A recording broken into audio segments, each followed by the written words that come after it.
ایک بہت مشہور ڈاکٹر تھا، میں نے واقعہ کتاب میں پڑھا. مثال کے طور پہ اس کا نام ڈاکٹر احمد تھا. ساری زندگی اس نے بڑے آپریشن کیے، اس کا بڑا نام تھا. اب حکومت نے اعلان کیا کہ اس کو گولڈ میڈل دینا ہے، لائف ٹائم اچیومنٹ ایوارڈ. پوری زندگی اتنا کام کیا اس ڈاکٹر کو ملک کے دارالحکومت میں بلایا جائے گا اور ایک بڑی تقریب ہوگی اور اس کو گولڈ میڈل دیا جائے گا. ڈاکٹر بڑا خوش کہ اتنا بڑا ایوارڈ ملنے والا ہے. ڈاکٹر صاحب نے فلائٹ بک کی، جہاز میں بیٹھے. جیسے ہی جہاز اڑا تو کچھ دیر کے بعد موسم خراب ہو گیا اور جہاز میں کوئی پرابلم ہو گئی. تو جہاز کو راستے میں کسی چھوٹے سے ایئرپورٹ پر اتار لیا گیا. ڈاکٹر صاحب جہاز سے نکل کر عملے کے پاس جاتے ہیں کہ بھائی کب جہاز اڑے گا، میری تو وہاں بہت اہم تقریب ہے اور سارا پروگرام میرے لیے سجایا گیا ہے، میں چیف گیسٹ ہوں، مجھے گولڈ میڈل ملے گا، بتائیں دوبارہ جہاز کب اڑے گا. سر چھوٹا سا ایئرپورٹ ہے، جہاز کا پرابلم بڑا ہے، اتنا جلدی ٹھیک نہیں ہوگا. آپ کو اگر پہنچنا ضروری ہے تو آپ کوئی گاڑی لیں کرائے پر اور بائی کار چلے جائیں، آپ پہنچ جائیں گے اپنی تقریب سے پہلے. ڈاکٹر نے کہا یہ بھی آئیڈیا ٹھیک ہے، جہاز کے انتظار میں کہیں میرا پروگرام ہی مس نہ ہو جائے. ڈاکٹر صاحب نے گاڑی بک کی، رینٹ ا کار لی. جیسے ہی راستے میں گئے تو زبردست بارش، آندھی طوفان.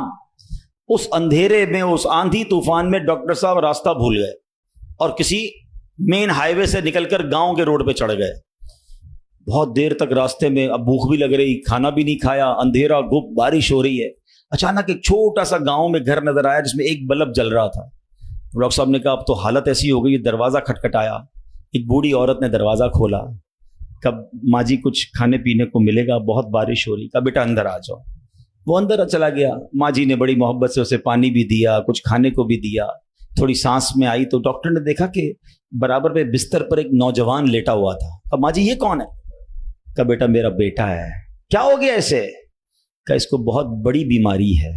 ماں جی علاج کیوں نہیں کرواتی؟ ماں جی کہتی میں نے گاؤں کے ڈاکٹر کو دکھایا ہے، ڈاکٹر کہتے ہیں ہمارے وطن میں ایک ہی ڈاکٹر ہے جس کا نام ڈاکٹر احمد ہے، وہی اس کا علاج کر سکتا ہے. مگر بیٹا میں غریب ماں ہوں، میں اپنے بیٹے کو کہاں سے ڈاکٹر احمد کے پاس لے جاؤں؟ نہ پیسے ہیں نہ کرایہ ہے. بس روز اللہ سے دعا کرتی ہوں اے اللہ تو کارساز ہے، میرے بیٹے کو شفا دے دے یا ڈاکٹر احمد کے پاس پہنچا دے. ڈاکٹر احمد رونے لگا. کہتا ہے ماں جی میں ہی ڈاکٹر احمد ہوں اور اللہ نے مجھے تیرے گھر پہ بھیج دیا ہے.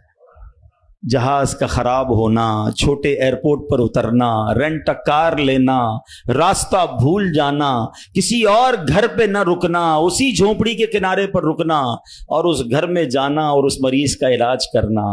اب بھی نہیں مانو گے؟ ان اللہ علی کل شیء قدیر، میرا رب جو چاہے وہ کرنے پر قادر. بس ہمارا بھروسہ ہل جاتا ہے. ہم سمجھتے ہیں دنیا والے ساتھ دیں گے، ہم سمجھتے ہیں دنیا والے مسئلہ، ارے دنیا والے تو دکھ ہی دکھ دیتے ہیں. اپنا پرابلم بتاؤ تو ہنستے ہیں، ہم سے کہتے فکر نہ کرو، دوسروں کو بتاتے ہیں دیکھو اس کا یہ مسئلہ ہے، یہ فلاں کام کے لیے آیا تھا، اتنی بڑی بڑی باتیں کرتا ہے، اس کا یہ مسئلہ ہے. ہمارے مسئلے کو انجوائے کرتی ہے دنیا، کون ساتھ دیتا ہے آج؟ مگر جو ہمارے عیبوں پر پردہ ڈالنے والا، جو ہمیں بچپن سے لے کر آج تک نوازنے والا، جو ہمارے گناہ ہونے کے باوجود ہمیں عطا کرنے والا ہے، وہ ہمارا رب کریم ہے. ارے جو ہماری ماں سے زیادہ ہمیں چاہنے والا ہے، ہم اسے کیوں نہیں پکارتے؟